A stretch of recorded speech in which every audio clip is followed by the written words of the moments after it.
ઘરમાં મહેમાન આવ્યા હોય અને મોઢું બગાડીએ, રસોડામાં જઈને વાસણ પછાડીએ, ક્યાંથી આવી ગયા, ધડામ કરતા દરવાજો પછાડીએ, બપોરે ઊંઘવાના ટાઈમે આવી ગયા, મોઢું બગાડીને પતિને કહીએ હવે આમના માટે મારે જમવાનું બનાવવાનું. આ બધા અવિવેકી વ્યક્તિના લક્ષણ છે. હું નથી કહેતી, શાસ્ત્ર કહે છે. ભગવાનની ભક્તિનો સમય છે અને ભગવાનના સામે બેસીને, ભગવાનના મંદિરમાં બેસીને ચિંતન જો સંસારનું કરી રહ્યા છે,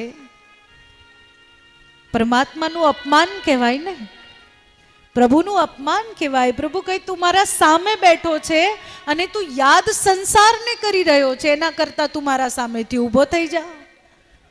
પહેલા સંસારની ભક્તિ કરી લે, પછી મારી ભક્તિ કરવા આવજે. વિવેક, ક્યારે શું બોલવું, ઘણા લોકોને વિવેક ના હોય. ઘણા બધાને હું સાંભળું ને, જમવા બેઠા હોય તો એવું નહીં જોવાનું કે જમવા બેઠા છે, બોલાય કે ના બોલાય. જમવા બેઠા હોય ને આવીને કહી જાય આજે મને છે ને વોમિટિંગ થઈ. અરે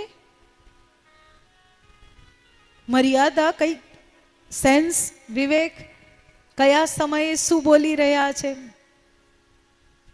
ઘણા બધા માતાઓને હું જોતી હોઉં કે જેવા પતિદેવ બહારથી ઘરે આવે એટલે સવારથી લઈને સાંજ સુધીનો ફરિયાદનો પોટલો ખુલે અને ખુલીને કહી દે આજે આમ થયું, તેમ થયું, આણે આમ કર્યું, આણે તેમ કર્યું, આણે આવું કર્યું, આણે તેવું કર્યું.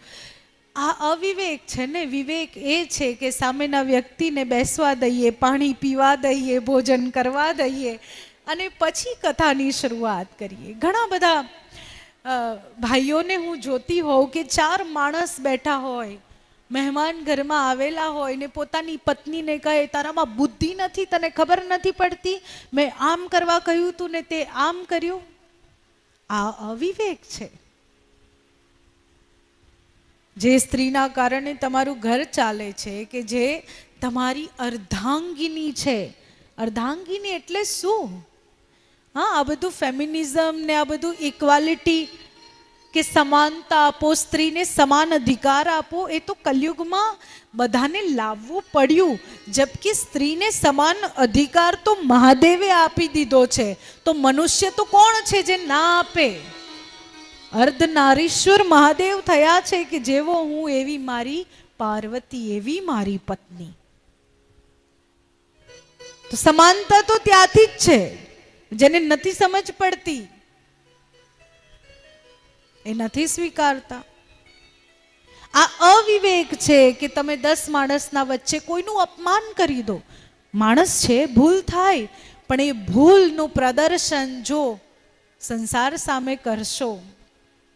મને ખરેખર બહુ હસવું આવે જ્યારે ઘણા બધા લોકોને હું જોઉં કે 4 માણસ વચ્ચે એક વ્યક્તિને નીચું બતાવવા માટે એ વ્યક્તિનું અપમાન કરે, પણ એ નથી સમજતું કે એ કર્યા પછી તમારા વિશે લોકોની અંદર ખોટી માન્યતા જાગશે કે આ કેવો માણસ છે જે પેલા બિચારાને, જેનું અપમાન થશે ને એને તો સિમ્પથી જ મળશે, એને તો દયા જ મળશે, એ તો બિચારું જ થશે. એના માટે કોઈ એવું નહીં વિચારે કે એ બુદ્ધિ વગરનું હશે.